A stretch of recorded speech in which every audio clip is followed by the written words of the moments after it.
My wife didn't confess she used a sperm donor behind my back. A hospital blood test did, and the look on her face told me this wasn't a mistake or misunderstanding.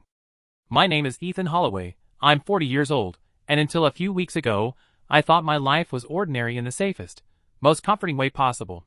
I live in Overland Park, Kansas, in a quiet subdivision. I'm a civil engineer for the city. My job is basically making sure roads don't collapse and drainage systems don't flood neighborhoods every time it rains.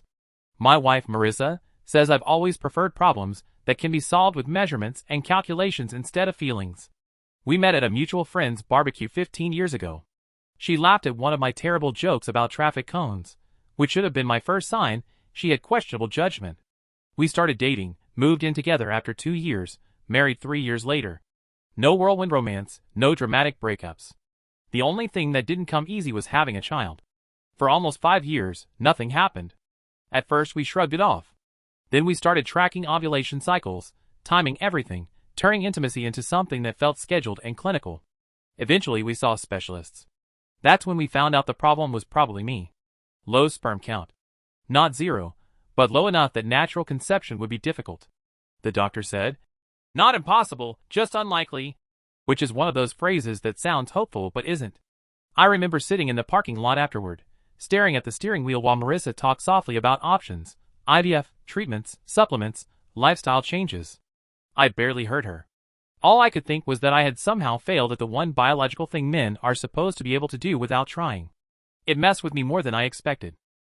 I started working longer hours, drinking more beer at night, pretending everything was fine, because admitting it wasn't felt humiliating. Marissa tried to be supportive, but I could tell she was hurting too.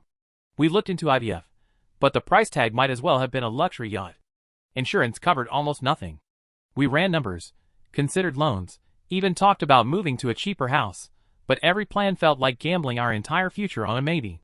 So we stopped talking about treatments and just kept trying naturally, even though every doctor implied it was a long shot. Then one Tuesday afternoon, Marissa called me at work. Her voice sounded strange, tight, like she was holding her breath. "Ethan," she said, "I took a test." I actually felt my stomach drop before she even finished the sentence. "It's positive." I don't remember hanging up. I don't remember leaving the office. I just remember standing in the parking lot outside our house later, crying so hard, I had to lean against the car door because my legs wouldn't cooperate. It felt like winning a lottery I never expected to win. Pregnancy went smoothly. No complications, no scares. Marissa glowed in that way people always talk about, but you don't fully believe until you see it. We painted a small bedroom pale blue, assembled furniture with instructions that might as well have been written in ancient code, argued about stroller brands like it was a life or death decision. When our son, Lucas, was born, I held him in the hospital room while he screamed like he had personally been betrayed by existence. He was tiny and red and perfect. Marissa grabbed my wrist and said, "We made him," tears running down her face. At the time, it felt like the truest sentence anyone had ever spoken. Lucas grew into the kind of kid who fills every space he enters. Loud laugh, endless questions, sticky fingers, boundless energy. He loved rockets, dinosaurs, and anything that involved building something just to knock it over. People sometimes commented that he looked more like Marissa than me. Same dark hair, same eyes, but that never bothered me. Genetics are weird. Plenty of kids favor one parent. Besides, when he wrapped his arms around my neck and said, "You're the best dad ever," biology felt irrelevant. Life settled into routines. School drop-offs, Saturday soccer games, grocery runs, movie nights where Lucas inevitably fell asleep halfway through, and I carried him to bed. The kind of everyday moments you don't realize are precious until something threatens them. The thing that threatened ours was supposed to be minor. Lucas needed a routine surgical procedure. Nothing serious, just something his pediatrician said was common and low risk. Still, anytime your child needs anesthesia, your brain jumps straight to worst-case scenarios. We checked into Westlake Children's Medical Center early in the morning. Lucas wore those tiny hospital pajamas that somehow make kids look even smaller. A nurse named Colin joked with him about space missions to keep him distracted while they took vitals. Marissa held his hand. I handle paperwork because that's what I do when I'm nervous, focus on tasks. Everything felt tense but manageable. Then, the surgeon, Dr. Hannah Price, came in to review pre-op results. She seemed competent, calm, the kind of person you want holding a scalpel near your child. She flipped through Lucas's chart, nodding to herself, until suddenly she stopped. Not dramatically. Her eyes moved back to the page. Then to us. Then back again. "Mr. and Mrs. Holloway," she said carefully, "can I confirm your blood types?" I answered automatically. "Oh, positive." Marissa said hers, A negative. Dr. Price's expression tightened slightly, like someone trying not to show concern too soon. She glanced at Lucas's chart again. "I may be mistaken," she said slowly, "but Lucas's blood type doesn't align with those combinations." I laughed because it sounded absurd. "Maybe the lab mixed something up?" She didn't laugh. Instead, she said, "It could be a testing error. We'll rerun it to be certain." That's when I noticed Marissa. She had gone completely still. Not confused. Not surprised. Her hand on Lucas's shoulder wasn't moving, not even to comfort him.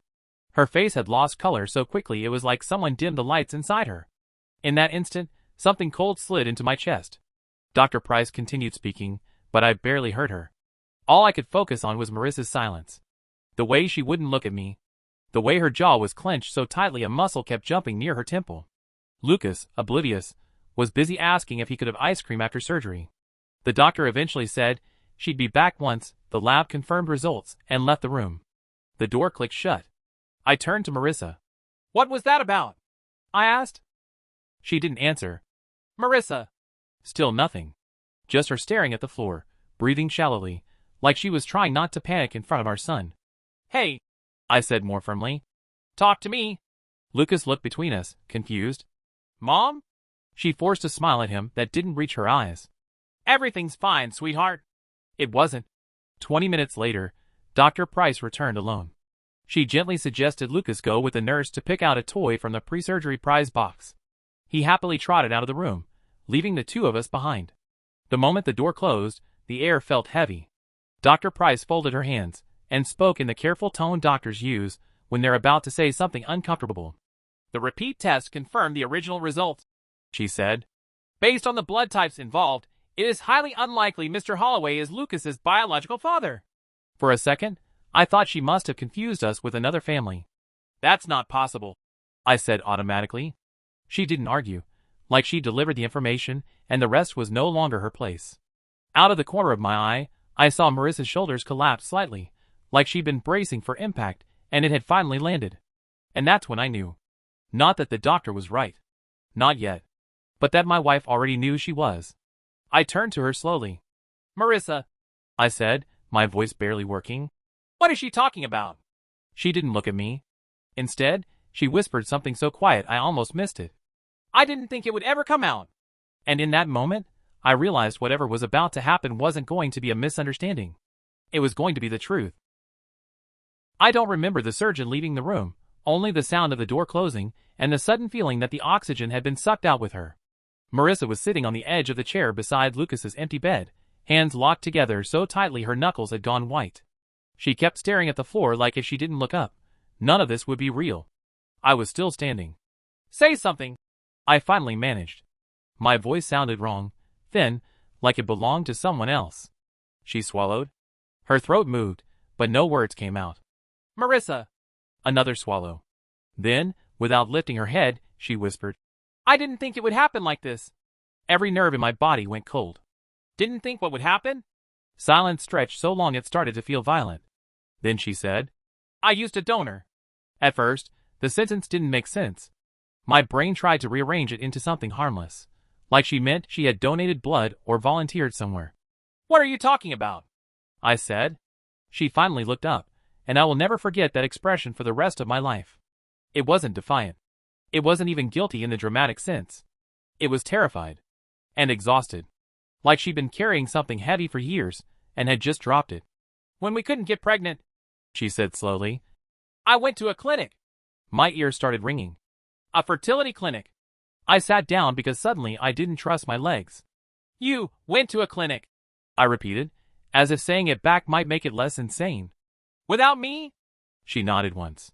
"I used an anonymous donor." The words landed in pieces, none of them fitting together into something I could process. "But we conceived naturally," I said. "You said." "I timed it," she whispered. "I scheduled it so it would look like we did." For a second I just stared at her, waiting for the punchline that wasn't coming. "You're saying Lucas." My throat closed. Lucas isn't mine. She flinched like I'd hit her. He's yours, she said quickly. You're his father. Biologically. I snapped, the word tearing out of me. He's not. Her eyes filled with tears. I didn't do it to hurt you. I laughed, a harsh sound that didn't feel human. That's your defense? You were falling apart, Ethan, she said, voice breaking. You weren't sleeping. You were drinking every night. You wouldn't talk to anyone. You kept saying you were broken. I opened my mouth to argue, then stopped because she wasn't wrong. I had been a mess back then. I just didn't realize how visible it was.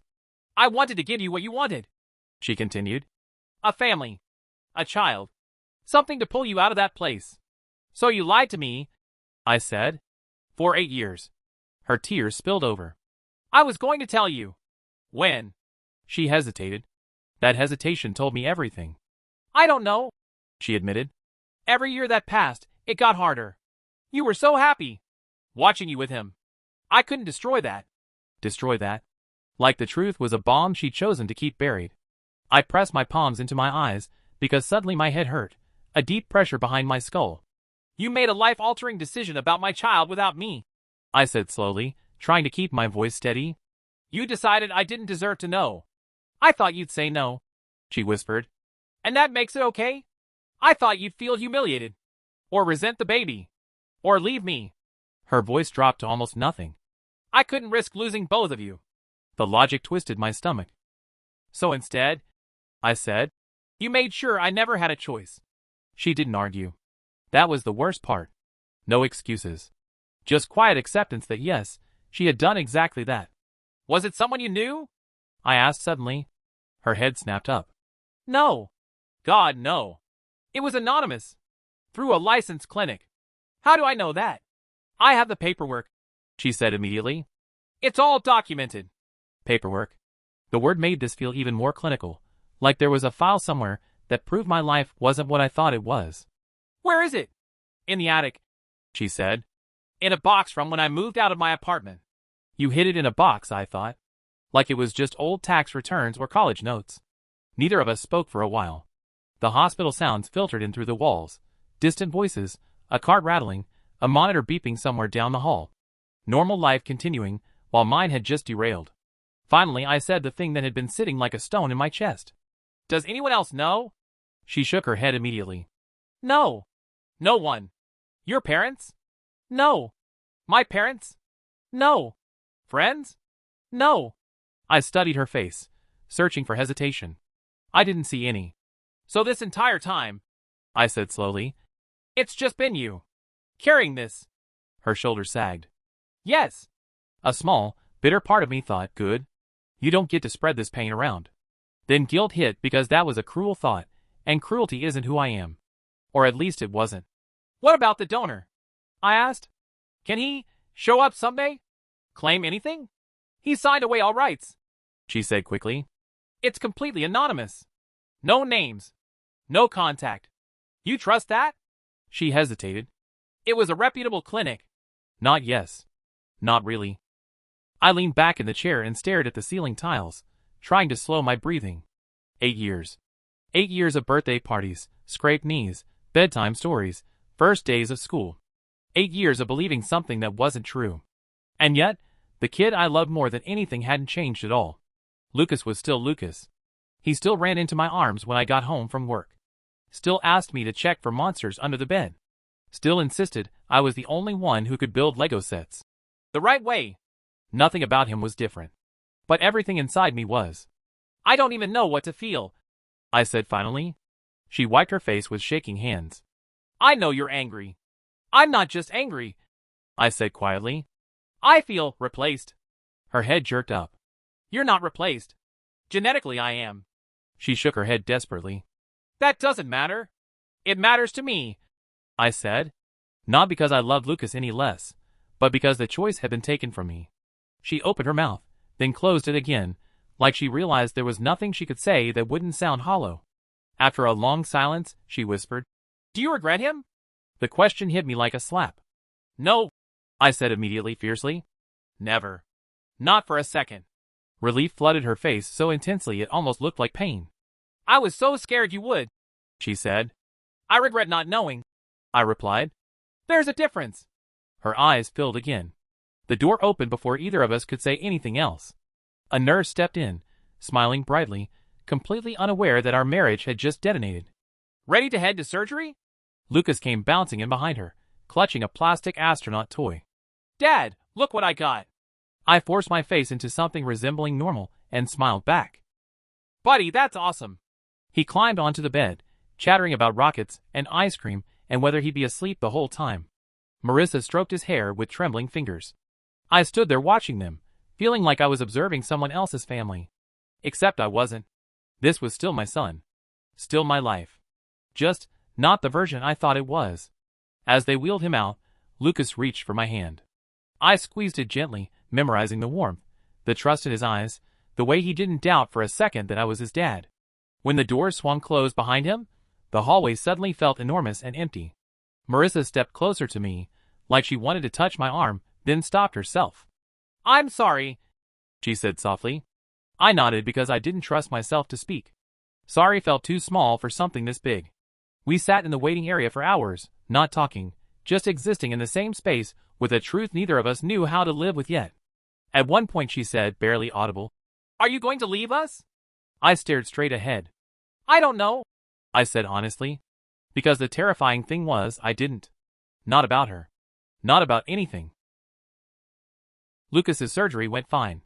Completely routine. The doctor said he'd be sore for a few days, maybe cranky, but otherwise he'd bounce back fast. Everyone kept saying the word routine like it meant something. Nothing about my life felt routine anymore. The drive home from the hospital was quiet except for Lucas in the back seat, groggy from anesthesia, mumbling half-finished thoughts about astronauts and popsicles. Every so often he'd call out, Dad? Just to make sure I was still there. Yeah, buddy. I'd answer immediately. That part of me hadn't changed. The reflex to reassure him, to be solid for him, was automatic.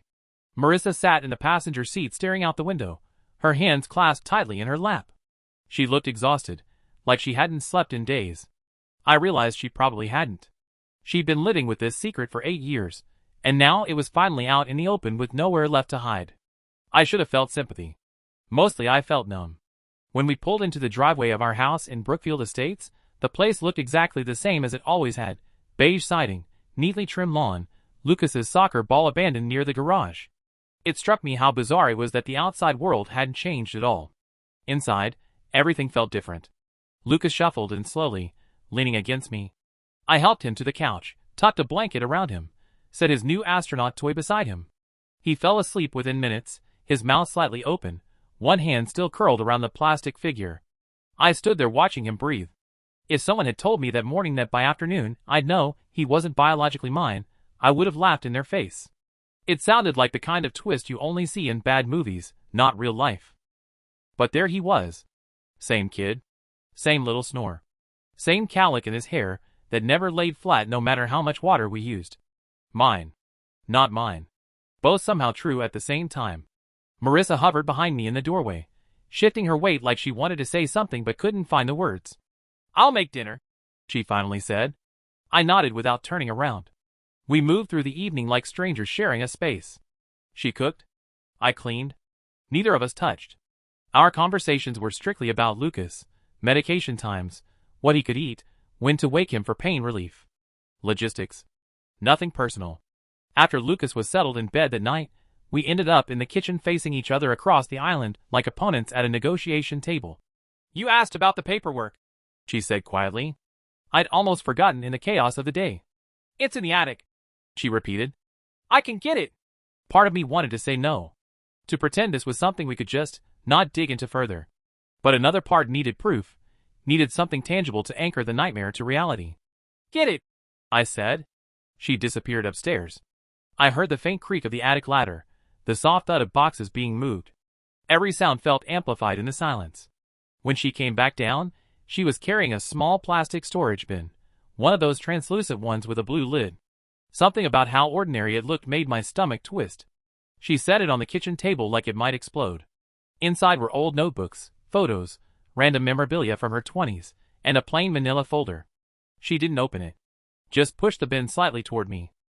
My hands felt heavy as I pulled out the folder. The first page had a clinic logo, Bright Path Reproductive Clinic. Official-looking, sterile. My eyes scanned lines of text without really processing them. Patient intake forms, consent documents, medical notes. Then I saw her signature. Dated 9 years ago. My chest tightened. Further down the page was a section labeled Donor Information, Anonymous. Physical characteristics. Height. Eye color. Education level. Medical history. It felt obscene reading details about the man whose DNA my son carried. Like peeking into a stranger's medical chart. Did you pick him? I asked without looking up. Yes. The word landed quietly but heavily. Why him? She hesitated. He matched you. That made me finally look at her. What does that mean? He had similar features. Background. Personality profile. Her voice shook. I wanted the baby to look like he could be yours. Something sharp twisted inside my chest. Not rage exactly. Something sadder, more complicated. You were planning the illusion, I said. Tears spilled down her cheeks. I was trying to protect you. By lying to me. She didn't argue. I flipped through more pages. Legal waivers. Confidentiality agreements. A receipt. Medical notes documenting the insemination procedure. Clinical proof that while I had been at work one afternoon thinking life was normal, my wife had been in a medical office making a decision that would define the rest of our lives. I closed the folder because my hands were starting to shake. Why didn't you tell me after he was born? I asked. She wiped her face with her sleeve. I tried. So many times. I would look at you holding him and think, I need to say something. But you were so happy, Ethan. I'd never seen you like that before. Her voice cracked. I was afraid if I told you, I'd lose everything. So you gambled that I'd never find out. Yes. At least she was honest now. Did you ever feel guilty? I asked. She let out a broken laugh. Every single day. Silence filled the kitchen again. Finally, I said the thing I hadn't been able to articulate before. You didn't just lie about the donor. You let me believe I overcame something. That I wasn't broken after all. Her shoulders sagged like the weight of that truth physically hurt. I didn't think of it that way, she whispered. I did, I said. Every time someone said Lucas had my smile. Every time my dad joked about passing down Mercer's stubbornness. That meant something to me. She covered her face with both hands, crying openly now. I'm sorry, she kept repeating. I'm so sorry. The words blurred together until they stopped meaning anything. I pushed the folder back into the bin and snapped the lid closed. I couldn't look at it anymore. Are you going to tell anyone? She asked hesitantly. I thought about my parents, about how proud my dad had been when Lucas was born. About my mom posting photos online captioned, Our grandson looks just like Ethan did at that age. My stomach churned. No, I said. Not right now. Relief washed over her face, so quickly it was almost painful to see. Not relief because things were okay, relief because the secret was still contained. That realization made something inside me harden. We went upstairs separately that night. She hovered in the doorway of our bedroom, like she wasn't sure she was allowed inside. Can I stay? She asked softly. It was our room. Of course she could stay, but I understood what she was really asking. I lay on my side of the bed facing away from her. After a long moment, she climbed in quietly, keeping a noticeable distance between us. The mattress dipped as she laid down. I could hear her breathing, uneven at first, then gradually slowing. At some point she reached toward me. I felt the faint movement of air near my arm, then pulled back without touching me. I stared at the wall for hours. My mind kept replaying memories, but now each one had a shadow behind it. Lucas's first steps. His first day of kindergarten. The time he fell asleep on my chest during a thunderstorm. Moments that had felt pure now felt complicated. Not ruined. Around 3 in the morning, I realized something that scared me more than the anger. I didn't hate her. If anything, that made it worse. Hatred would have been simple. Clean. A reason to leave, to slam doors, to draw clear lines. What I felt was grief. Grief for the version of our life I thought we had. Grief for the trust that used to feel effortless. Grief for a choice I never got to make. The next morning, Lucas woke up early, shuffling into our room clutching his astronaut toy. Dad? He whispered. I turned immediately. Yeah, buddy. Can I sleep here? My tummy hurts. I lifted the blanket, and he crawled in beside me, curling against my side, like he always had. Within minutes, he was breathing softly, completely at ease. Marissa watched from her side of the bed, eyes red but gentle. In that moment, With our sun warm against me, and the morning light filtering through the curtains, everything felt almost normal. Almost. But underneath, it was the knowledge that nothing would ever be simple again. Because loving him was easy. Figuring out what to do about her was the part that felt impossible. For about a week after the hospital, we lived in a strange kind of truce. Not peace. Not forgiveness. We functioned as parents. Packed lunches. Checked homework. Argued about screen time. Attended a follow-up appointment where Lucas proudly showed the nurse how he could walk without wincing. From the outside, we probably looked like any normal family. Inside the house, it felt like walking through a building with structural damage no one could see yet. Marissa was careful around me. Too careful. She asked permission for things she never used to ask about. What to cook, whether I wanted coffee, if it was okay to sit next to me on the couch. It made me feel like a stranger in my own home. One night, after Lucas had gone to bed, she said quietly, "I scheduled an appointment with a counselor. For us. You don't have to go if you don't want to." I stared at the TV without really seeing it. "I'll go," I said eventually. Not because I believed therapy would fix this. Mostly because I needed somewhere to talk where Lucas couldn't overhear. The counselor's office was in a professional building downtown, all neutral colors, and soft lighting designed to make people feel safe enough to say uncomfortable things. Her name was Dr. Alicia Warren. Calm voice, attentive eyes, the kind of person who could sit in silence without making it awkward. She asked us to describe what brought us there. Marissa looked at me, clearly hoping I'd speak first. I did. "My wife had a child using a sperm donor without telling me," I said flatly. "I found out 8 years later." No dramatic build-up. Just the fact. Dr. Warren nodded slowly, like she was cataloging the weight of that sentence. "And how are you feeling about that?" she asked. I let out a humorless breath. "Pick an emotion. Rotate hourly." Marissa's hands twisted together in her lap. "I never meant to hurt him. That doesn't undo the hurt," the counselor said gently. For the next hour, we talked in circles around the same core truth. Marissa had acted out of fear and desperation. I felt betrayed and robbed of agency. Both of us loved Lucas fiercely. Neither of us knew how to move forward.